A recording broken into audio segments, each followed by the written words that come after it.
Hello and welcome to the Squeaky Bum Time podcast, presented on the Top Football Club, Top FCTV channel, and the Football Tonight podcast. We are recording this on Sunday, December 10th. I am your host, Laurent Cortines. In this episode, lots has happened in the 2 match weeks have gone by. So we had midweek games, and then we had this weekend's games. We're going to talk about Aston Villa having their best week ever. Manchester United being back at square one, City's collapse. I know you guys want my takes. And we're going to go through every team's 2 results just to see what they mean. Okay, but before we do that, please like, share, and subscribe. Like, share, and subscribe. Chris does amazing work. He's recruiting all the best takesmen around the world. We've got lots of Spurs guys. Tomorrow's show, I'm sure, will be incredible. So subscribe now. Then you'll be able to join us on Monday when we go live again. Chris just gives me a platform to do my own show because I'm a showman and I like to do my show. Okay. First, I know you guys want me to talk about Manchester City because I'm the City correspondent. I'm here at Main Road. It has been a difficult season for Manchester City this season, and I don't think any City fan is hurting particularly. I mean, it's disappointing how City have played. It's concerning how City have played. It's a bit of a, it's more than a wobble at this point. City just aren't scoring the way they did, aren't defending like they did, and they're just generally having a hard time being in this context of where this season is. And you can see here in these 2 results, the Aston Villa result, City were completely, thoroughly, 100% dominated. And I can say this with whole cloth and clarity. I'm going to look right into the camera.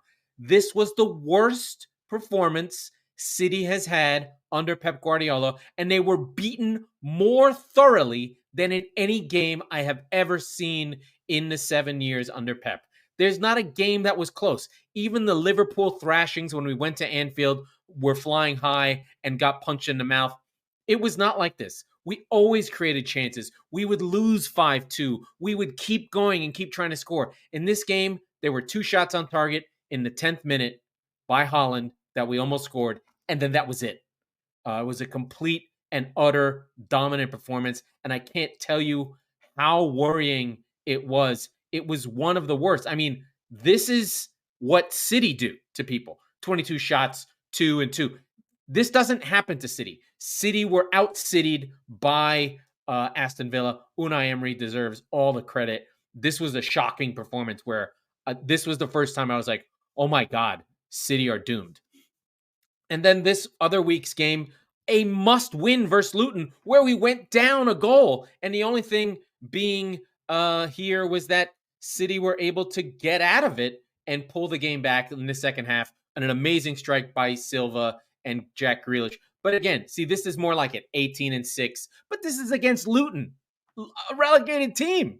The Hatters. I mean, look how cute their little logo is. So this is where City have been. It has been a trying season. It has been a difficult season. But I can't tell you and sit here and say, I'm hurting. I can't sit here and say, I'm dying inside. I talk to our WhatsApp group all the time, specifically the Squeaky Bum Time WhatsApp group versus the Top FC WhatsApp group. Feel free to join. Let us know. Let Chris know. You can join anytime. We have good conversations. We have fighty, tense conversations. And John Santana, my dearest friend, who is a United fan, wants City to get the same treatment that United get. Oh, the mentality's gone. Oh, we're in a crisis. Oh, everything's falling apart. And I just can't, as a City fan, do that. We have to remember, less than 8 months ago, City won the treble, the most difficult thing you can do. And so I literally sit there in our hot takes and attacks, and everyone's like, oh, City, City, City. I'm like, I won the treble. I don't care. And if I don't, and the reason why I say that, and I think it's important, if I don't care, what are the players feeling like? I'm the supporter. I have no control over what's happening. I don't, I'm not on the pitch training. The players just being that fraction, that 2% off of where they should be has got to be affecting them before we go into any of the other items around the team. Before we go into, oh, Rodri was missing, he missed a game. Oh, De Bruyne's been out. Oh, Doku's been out. He was our main creator. Oh, Haaland was out for this game. Aside from that, before we even talk about any of the players or any of the tactics or anything that goes on, with City, it's all about mentality, and they're finding a hard time getting to their levels. So do I expect them to win the league this season? No, frankly, I don't. And if you remember and you track back to August, I have said at the start of the season, I thought Arsenal would win this league, not because Arsenal are world beaters, not because they are incredible, but because they're going through the process. They've bought the crack player in Rice, and they are the champions to be. They are next in line. They're the ones on the journey, the way Liverpool won in 17 and 18. That journey that you have to go on, where you push, you have your moment, you get punched in the mouth. This isn't a Arsenal were not in a Luis Suarez situation where their best player was this worldly crack player who then got pulled out. Arsenal didn't sell any of their best players. Saka's still there. It's not like Saka and Martinelli were sold off along with Odegaard and they're trying to go again, which is what happened in Liverpool. I think Liverpool in 14-15, had they gone again with Suarez, they would have won the title under Rodgers. But they had to rebuild. And in this case, Arsenal have built, they're taking the next step, integrating Rice, changing the way they play, being more defensive. That whole process is happening for them. So City, I think, rightly or wrongly, are where they are. And this was a terrible, terrible week for Manchester City. And I figured everyone wanted my take on where I am. I'm fine. I'm doing okay. Everything is fine with me. We're fine here. How are you? That's where I am with City. I think the next story I really want to go to is just the Man United story. It is a non-stop story that has to continue. I don't want to be takesy about it, but United coming off a really good performance midweek against Chelsea, where on my birthday, they played one of their better games of the season. 28 shots, 9 on target, against Chelsea at home. I mean, just a strong performance where the narrative had shifted and we said, oh, maybe we've seen something here. But not so fast, my friend. If you drill into this performance and watch it, Chelsea were awful. And I really, awful in a way that allowed United to be its best. They didn't track back. They didn't work hard. They didn't do anything that allowed them to prevent City from United from doing the things they wanted to do. So it was a bit of a false dawn. And now we've seen Chelsea are just completely inconsistent. I give credit to United. They won these games. They did put these points on the board. I think the difficult thing for United fans and what's so hard for them right now is that, let's look at the matches. They have been putting together a run of games that you'd say, oh, we're winning games. We're putting them on the board. We're doing it. We're making it happen. But it feels like, every time but their wins are, let's just look at it. Let's really go through it, right? Brighton was a bad loss, and then it was Arsenal, then Brighton. That was the first crisis in the year. Then they got the ship righted. Oh, they beat Burnley in the league. They beat Crystal Palace. Okay, good. Then they lost to Crystal Palace 1-0. They just can't score. They beat Brentford on the 2 McTominay goals. Good for them. They beat Sheffield. Even better. They're taking the teams in front of them, doing what they're supposed to do. They beat Copenhagen. This was the Onana game. City wiped the floor with them. Crisis averted. Then the Newcastle game. Another crisis. Then they get healthy again. They're kind of like a vampire club. They're kind of living off the scraps of other teams. Oh, isn't that great? They beat Fulham. They get things off the schneid. They beat Luton. They get themselves back together. Yes, these aren't great performances, but they are clean sheets. They are wins. They're not great. They're still not playing well. Then Copenhagen, another terror. Then this week, 2 weeks ago, oh, wow, look at that. We had this great performance against Everton. That's a good win. They hung on. They got 3 goals. The story goes up and down. Then they have the Galatasaray 3-3, which is really puts a damper on their Champions League game. Listen, Galatasaray away anyone can have a crazy game. But this Newcastle game really put a marker down where you were like, what is happening with this team? Rashford was tough. This was during our little mid period there last week. It was awful. Then we go on to this Chelsea game. Oh, things are looking good. But no, if you just go by the score lines, you're having this battle of back and forth. You had Ten Hag win Manager of the Month along with Maguire winning Player of the Month, and it just wasn't reality. The reality is this team, this United team, is playing the same way they've played all season. They just don't have the wherewithal to get where they need to go. It's not there. It simply isn't. Each performance is really just a bit more of the same. I don't see aside from the Chelsea game where I think things might have been a little bit better. These games are not ideal. They're not great performances. They're not games where I would say, oh, United are back. In fact, United are consistent. United play the same way week after week. You don't know what you're going to get. You don't know how things feel. You don't know what the game is going to be like on a weekly basis. And that's what happened in this game. Bournemouth came to Old Trafford, and really, there was never a moment United was in this game. It's McTominay and Amrabat. They're trying to control the midfield. They really can't get a hold of the game. I think one of the underrated things about this Bournemouth team is they have actually really quite good midfield. It's pretty strong with Christie and Lewis Cook. They're hardworking. They're everything that United's McTominay and Amrabat just can't get around the field. And what you saw in this game was every time Bournemouth sort of got a hold of the game and they were running through the midfield, United might have been in the right position, but McTominay, Amrabat, Shaw, Maguire, they couldn't keep up. And players would just run past them because they don't have the pace or the power or the legs to keep up with them. Beginning of this game was actually quite good. I thought Garnacho was good. I thought he was okay, and Anthony looked good. And there are just moments within games that United are there or thereabouts, and then they just kind of get hit in the mouth and can't really handle it. Solanke's goal was really nice. United got played through.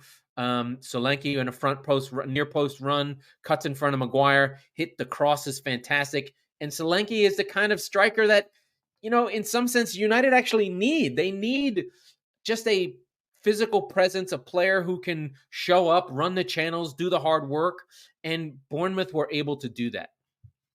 And I would be frustrated if I were a United fan, frankly. It's just one of these things that they can't seem to get out of their own way. Now, the table doesn't lie, right? Like, as much as we've been kidding around and there's arguments in our chat about who's better, Newcastle are 10 times better than United, and Man United are this and Man United are that, and I talk about underlying numbers and defensive rating this and defensive rating that. Fact is, United last season were this way. They overplayed their underlying numbers, and in fact, they're doing it again this season. If you look at XG, they're negative XG after this.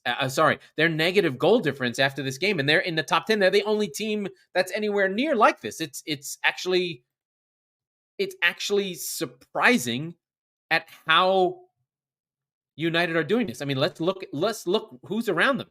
They're at -3. The next team, Spurs, are +10. Behind them is Newcastle at +12. Brighton is +5. So there are they are way overperforming their underlying numbers, and you can see it here. They can't score. They're having the same problem. Their defense is in line with their teams around them. The issue is, look at the teams around them. 35, 36, 33, 35, 38, 33, 18. 18 goals scored.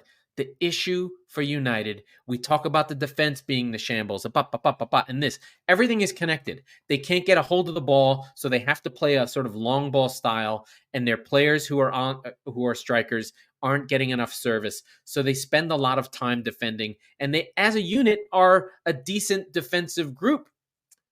In a way, they do stick together in terms of that part of the team. But as a unit, their weakest link is their weakness. They haven't had a midfield for years.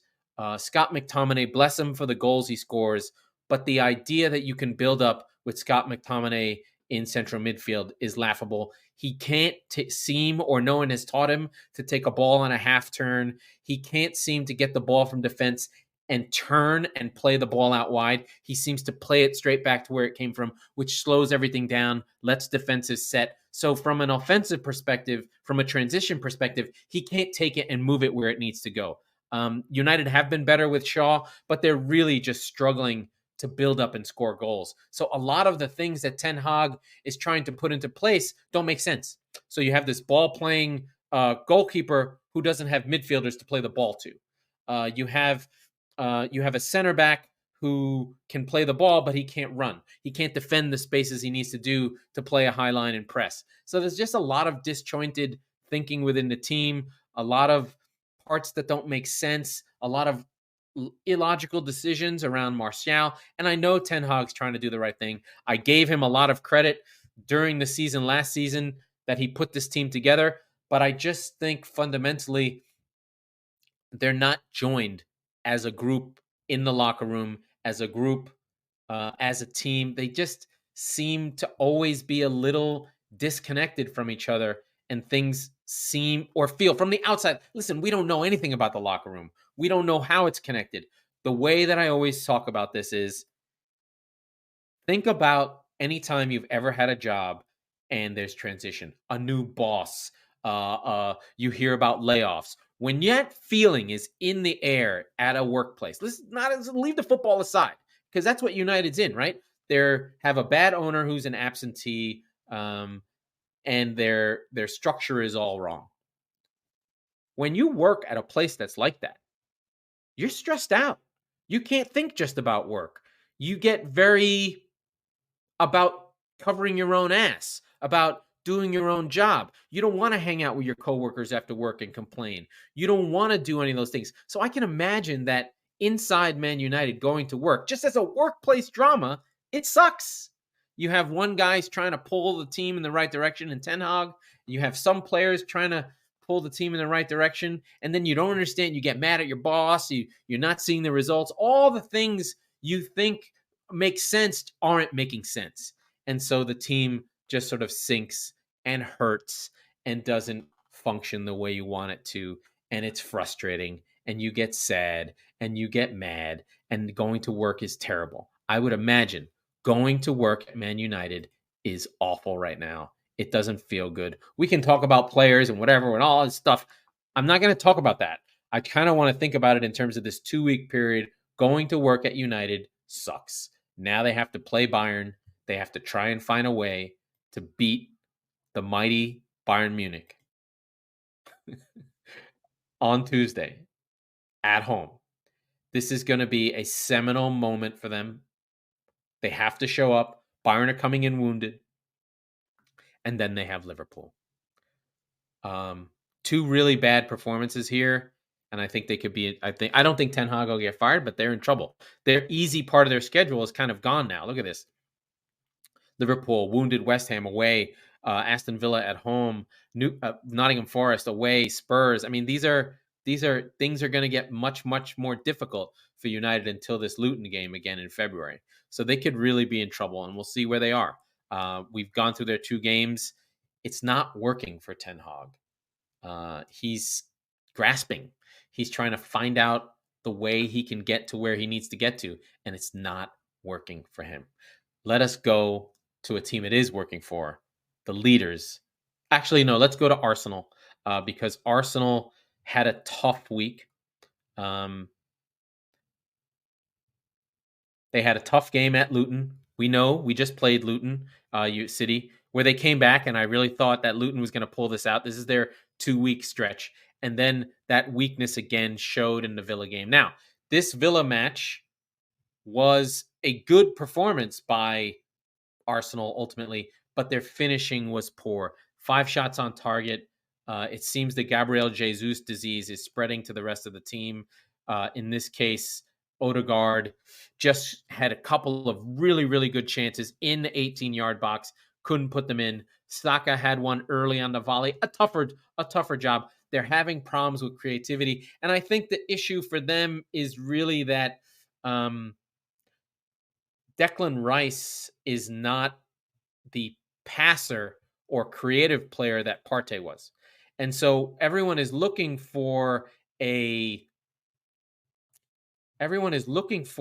fluid attack that they had with Xhaka and Partey, but I don't think that's going to be there because Rice is a different player. What you've gained in Rice is a much more active runner, a healthy player who fills in gaps, who stops breaks. So the defense has improved tremendously, but he has slowed down the attack. I think it feels more like it feels a bit. Let's see. Oh, we have a comment. Let's see. Jordy Dread TV. Hey, thank you, brother. Thank you. We need you. Thank you, friend. Appreciate your time. Giving me the thumbs up. Yeah, feel free to on YouTube comment, chat. I will read you on the air. I will share you on the air. This is a YouTube channel. Please find Jordy Dread TV and subscribe. I'm sure he's got good things to say about his beloved Newcastle United, who we will get to because they had a tough week as well. But Arsenal, are still finding their stride. We give them credit for the Luton game where Rice comes in at the end, header. He is an embodiment. He is a captain. He does show spirit. He does lead them. He is limited in an offensive capacity versus someone like Partey and Xhaka. We know Havertz. He's still been trying to. Arteta's still trying to find that right mix on that side with Havertz. Trossard has played there. Martinelli's not quite firing because he doesn't have his partner with him. So, and Jesus now, whenever he doesn't score, he's not a 20-25 goal scorer. He's a 15-20 goal scorer. But from that front three, they need to have 20. They need 35 goals from that group, right? With Odegaard, they need 45 goals from this 4 here. And then the rest of them, they have to find out where they're going to come from other things. In the league, I'm saying. But it is still a really good team. Arsenal, they got to be kicking themselves after that Villa loss. But we'll get to Villa after this because they're having the best week ever. They're just not... There's no shame in losing to Aston Villa 1-0, is what I'm saying. Villa stepped in. Villa got tight. Villa fought for every shot. They made it hard. Watkins, Tillman. I mean, this is a good group. Bailey, Kamara. The goal that Bailey set up was fantastic. McGinn just coming in from the far side, being in the box for these things. These are really good teams. And I do want to stress, the Premier League is really, really good. The best coaches in the world are in this division. Any week you play, if you don't show up, you will get beat. So for Arsenal, they have a good win, a heart-building win, but they had a chance to really put some space between them and the chasing pack, and they get a tough draw away from Villa. A draw would have been a good result for them, but Villa getting the win really, really, really steps them up in good stead. So we've talked about City. We've talked about Arsenal. I'm going to talk about Villa first before I get to Liverpool because Aston Villa just had their best week ever. 2 wins of just the highest quality, beating Manchester City, as I said, and Arsenal. These are 2 1-0 wins that you see right here. The City win shows this is the Bailey on the break goal, 22 shots, 7 on target, a complete, utter, and 1,000% dominant performance. And then the gut check win, less possession, less control, just the 3 shots, barely any pass percentage, a real gut check battling performance that they get the 6 points against the two most favorited teams in the division. Now, we have to talk about Villa Park. There is no ground outside of Anfield right now that is louder on television. There is a battle between Newcastle, St. James's Park in the Northeast, Anfield in the Northwest, and Villa Park in the Midlands. I guess Nottingham Forest is kind of in the Midlands too, but the Holt End in Villa Park, when you are going and this team is battling, it is loud. And I think at home, 15 in a row, only Liverpool do shit like this. This streak of 15 wins at home in a row, not done in the Black Country since the 1930s, is something to behold. And we're going to find out from Villa if these incredible performances can go on the road. I believe they have to go to Old Trafford very soon. And that's when we'll find out about Villa. When they have to go. Brentford away is a tough ground. Man United away on Boxing Day. Those will be two tough grounds. But the beauty of winning these difficult games that they drew with Bournemouth is still shocking. That's how good Bournemouth are. They just beat United and they drew with Aston Villa. The beauty of winning these two really difficult games at home is that you get them out of the way and you get a little bit softer schedule, right? Burnley and Villa, Sheffield United, Villa, easier games. They get Sheffield again before they have to play Newcastle again. That allows for Villa to book those points, put them in the bag, feel where they are, and sort of get the sense of like, okay, we're ensconced in this top 4 battle now with United. We've pushed Tottenham out. We've got City while they were down. We've put a marker on them, a great performance, and now we've clawed back and grabbed something from Arsenal. They have to talk about being in a title race. They are in it. If you're there, you're there, right? Like you can't say that you're not because you are. So there they are in the top 4, almost halfway through the season. We're almost on week 19, where it reduces 6 to steal from the Men in Blazers. 16/38 reduces to 8/19.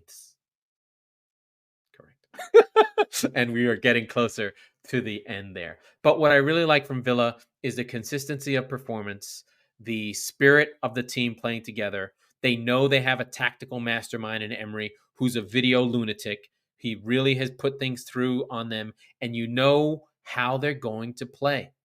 You know how Villa are going to play. They have a clear identity. Now, they have not suffered injuries the way Spurs have. They have not suffered injuries the way United have.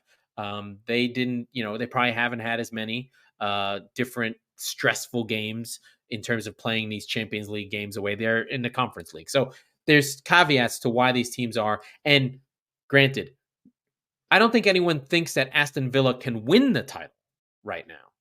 But I think as they get further along, they can start to think, why not us? Liverpool is rebuilding their midfield.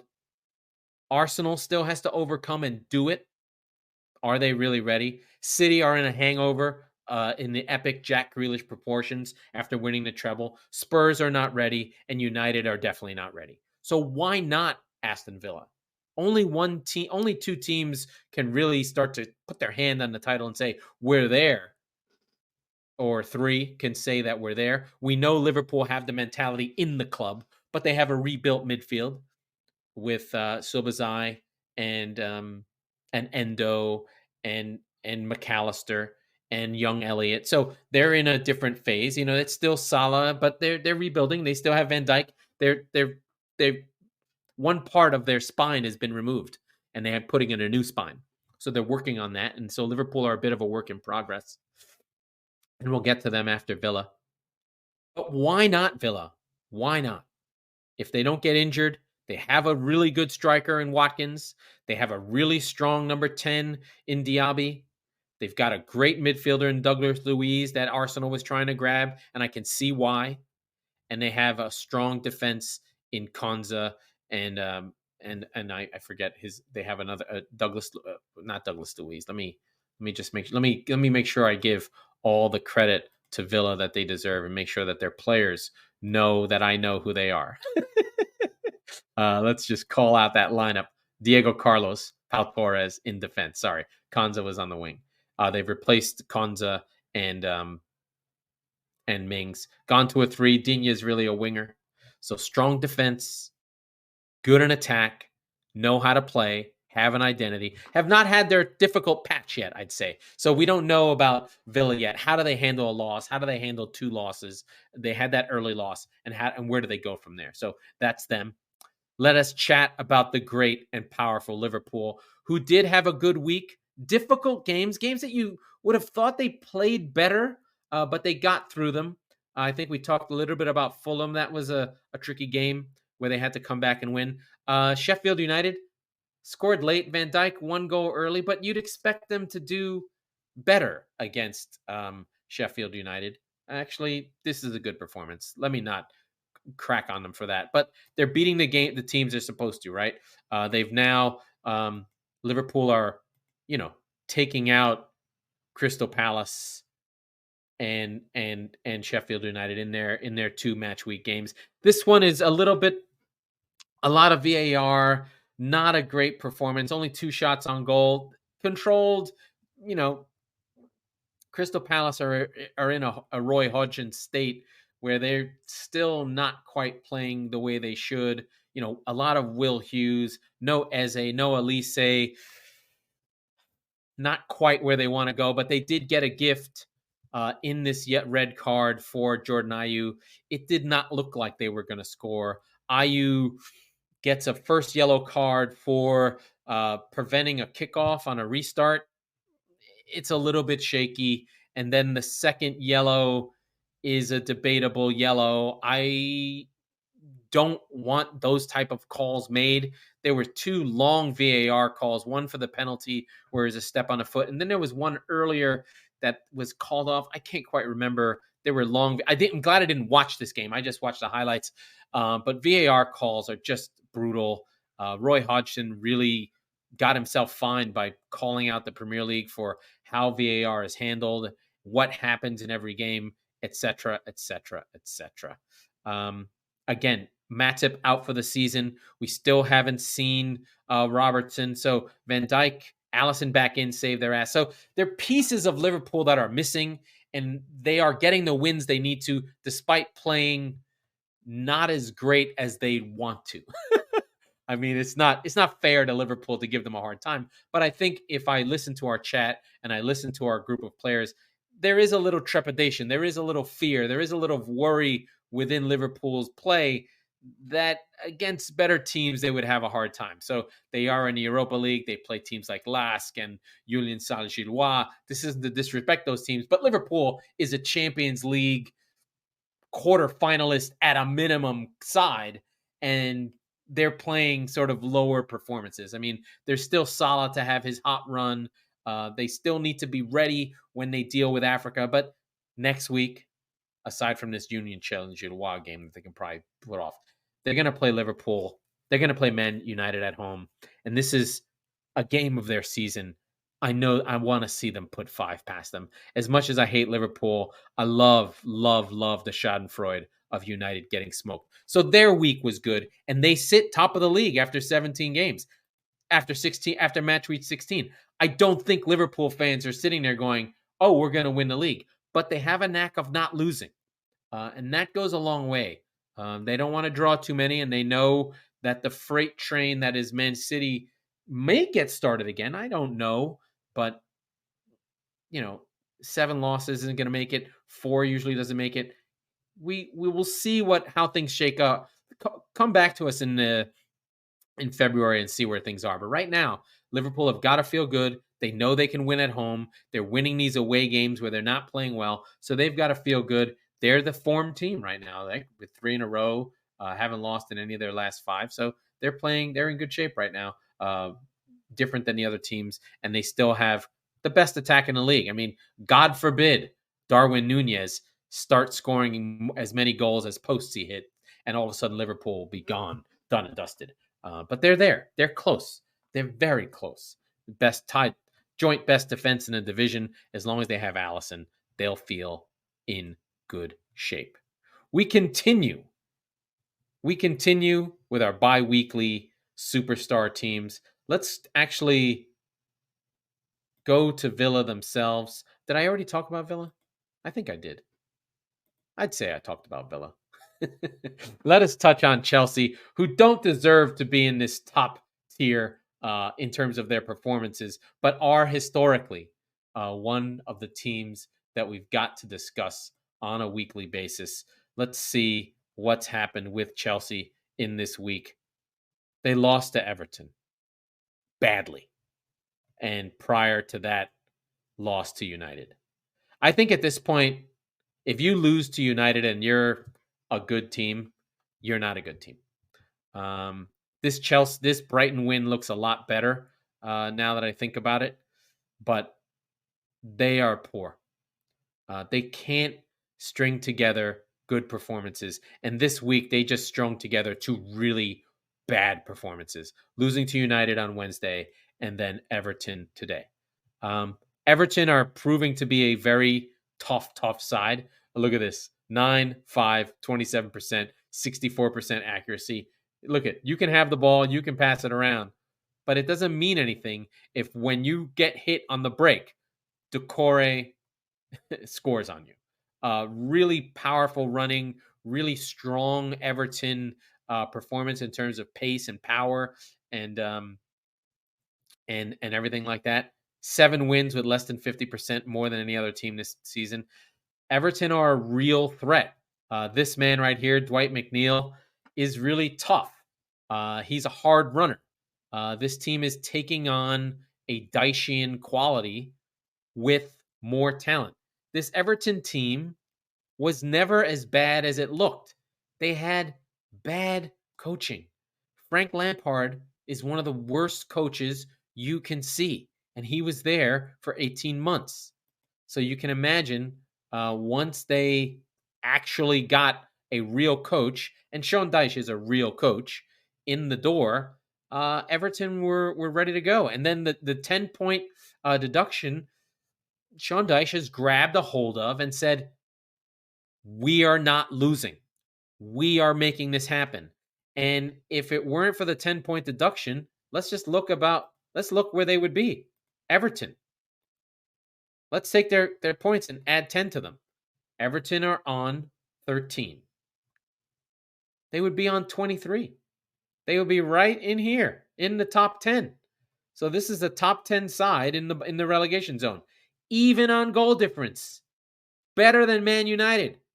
Scoring more than Man United.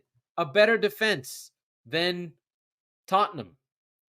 An even defense with Aston Villa.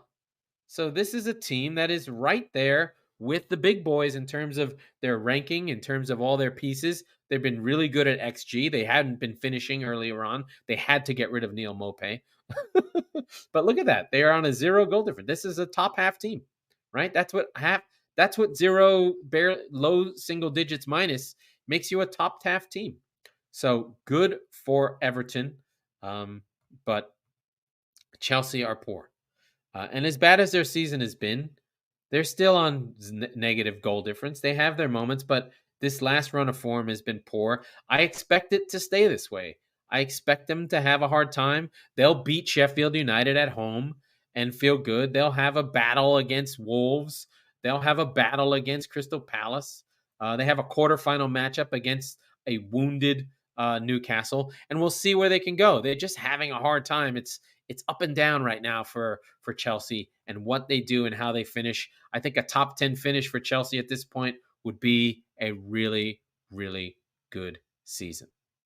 Now, that takes us to the 2 matches that the great and powerful Tottenham Hotspur just played, and the match they just played versus Newcastle. What a performance. I think Heung-min Son terrorized Trippier. Richarlison got 2 scrappy goals. Udogie started it off. And this is a dominant performance. 12 shots on target. This was poor from Newcastle. They could not match the strength and energy of Spurs. They could not match it at the Tottenham Hotspur Stadium, which is becoming a cauldron. They've got Levy's wall back there, and this is what we've seen from Spurs. This is not a different performance from where they've been. This is how Spurs have played, even in these losses. Look at this. Even in this loss, 23 shots, 7 on target. They could have won that game. City 3-3. 17. This was a poor 8 shots on target, but they did score them. They were more on the break. Let's see this loss to Wolves. Oh, I was wrong. I guess they've been playing badly. I thought they had been playing well. So I'm wrong. But they did have a good performance in general. I think this Chelsea game, was this the bonkers one where they got guys sent off? No, they kept playing. Anyway, I guess I'm losing some credibility as I talk about these games where I thought that Spurs were playing well, but they weren't. But anyway, the West Ham game and now this Newcastle game, they were there. They were playing better. They were getting there. So when you put on 23 shots, 7-12 on target, that's a battering. That's a complete and utter dominant performance, and they deserved these 4 goals. Newcastle cannot complain. They were beaten. As much as Newcastle beat United a couple weeks ago, this was a beating by Tottenham, and their 2 games in this period they can feel good about. The West Ham loss on Thursday was tough, but they faded late. But again, really good performance. A lot of possession, a lot of shots. And then this Newcastle performance is a continuation of that. I think Spurs fans have to sort of temper where they are. I think that ultimately they believe in the Postecoglou experience. Yes, they're in 5th, but this is good. They're plus 10 in 5th with a new manager. This is about where Spurs are. And so much better without the darkness of Conte. I do want to talk about one player. Heung-min Son is a Premier League legend. He is a consistent 20 goals and assists per season for the last 10 years. He was riding side saddle to the great and powerful Harry Kane, but now that he's on his own, he's getting the plaudits that he should. I think this is kind of like a Benzema and Ronaldo thing, where once he was free of all the other players, Benzema was really able to show what an important player he was for Real. I think Son is really showing what an important player he is for Spurs. It's he who's going to go down as the legend. It's him who's going to stay. It's him who may end up with a trophy and may end up being their greatest captain. I know Kane is who he is, but I really love Son's personality. He takes the badge seriously. He talks about talking to the boys. His English is good enough. He loves the club. It wasn't 3 seasons of him talking about leaving. And I think that Son just embodies everything good about football. He's just an all-time great. I love him. As a City fan, I have nothing but respect for him. And he's the player around the league that I would have loved to have been on City. But he's not as great a player sitting deep, so he wouldn't be as good. I always knew why he wouldn't be a City player because he's more of a player who's better on the break, runs faster with the ball than players without the ball. Like he killed Trippier today, and I really loved what happened with Spurs. They were fantastic today. They still can't keep a clean sheet. They did give up a goal to Joe Linton, but they were fantastic today, and I really love everything about where Spurs is going and where they are. And that takes us to their opponent today that I think they can be worried at this point. 2 back-to-back losses against Everton and against Spurs. It's difficult to see how Newcastle will be able to pull themselves together. They just don't have players.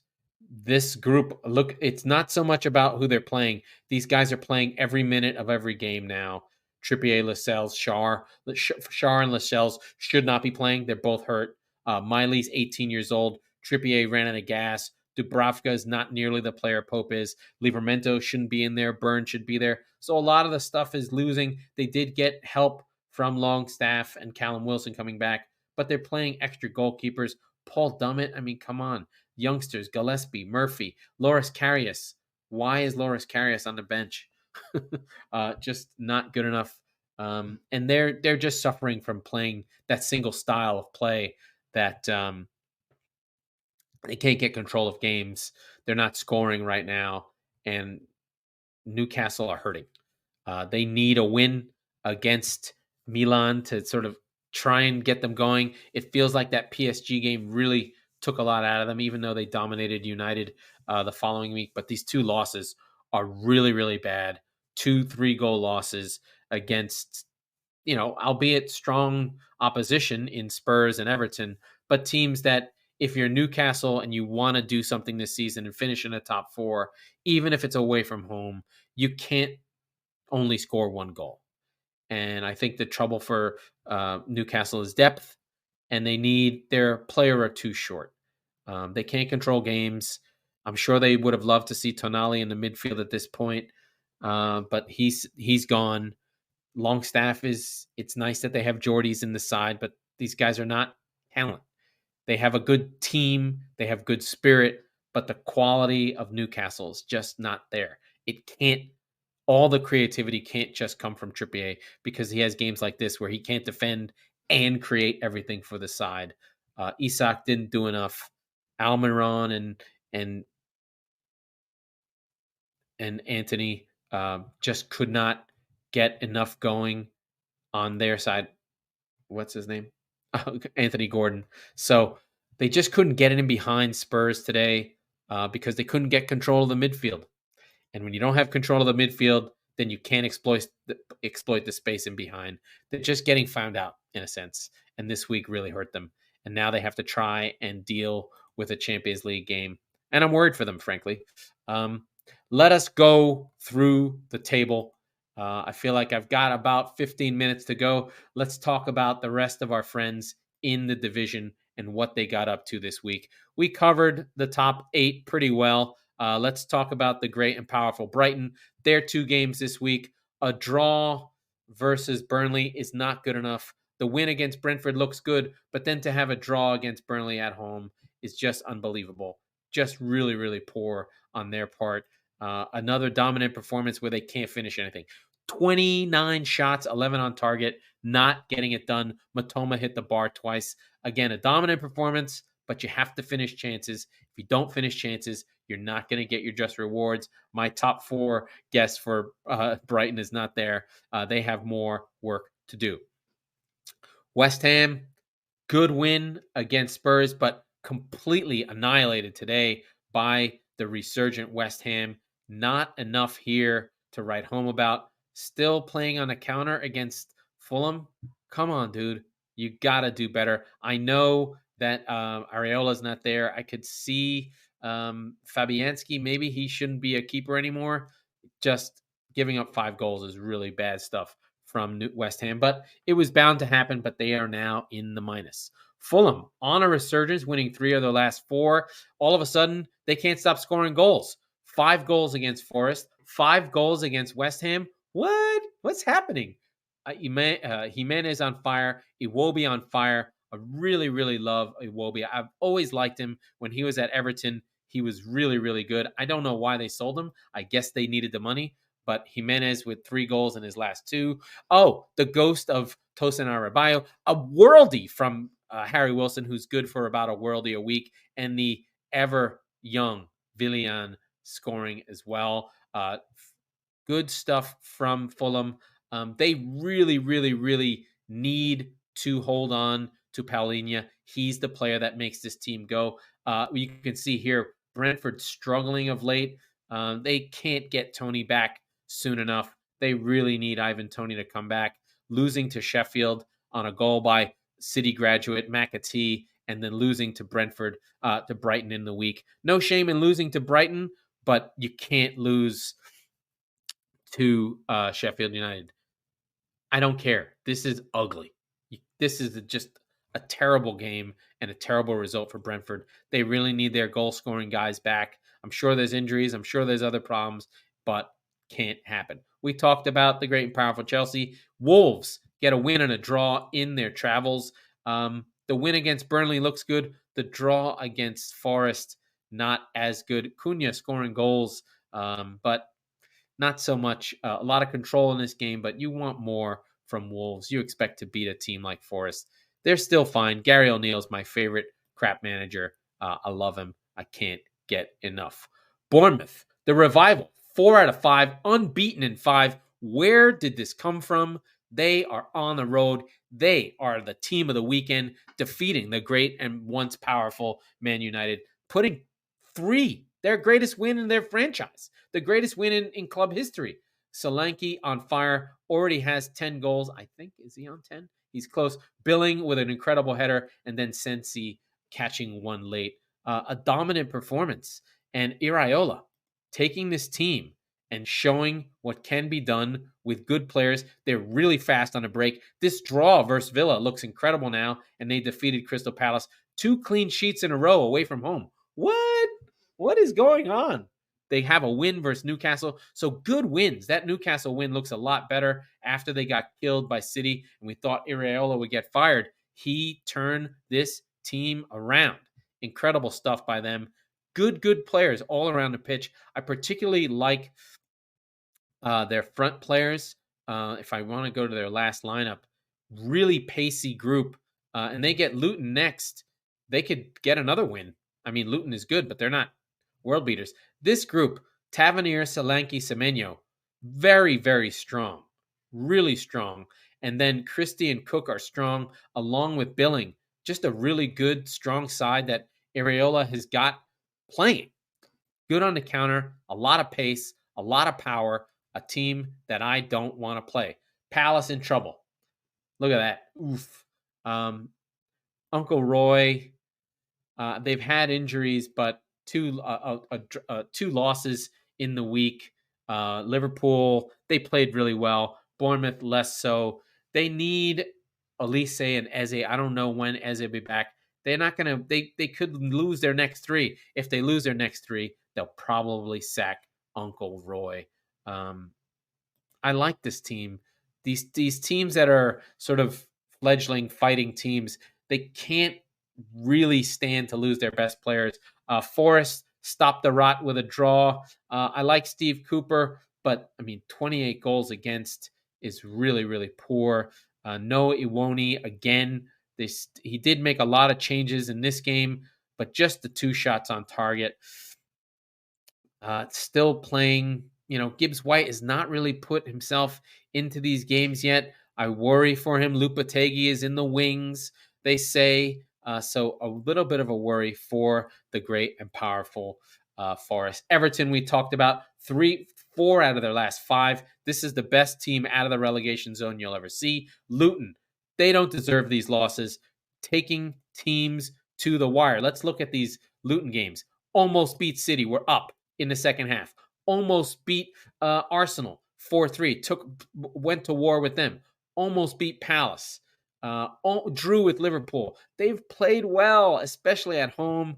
They did beat Palace, especially at home. They're really, really good. They just don't have the talent. Just want to keep an eye on everyone for Luton Town. Ross Barkley is a boss. Don't sleep on him. If I were him, I'd try and get a move while my stock was back up. But no.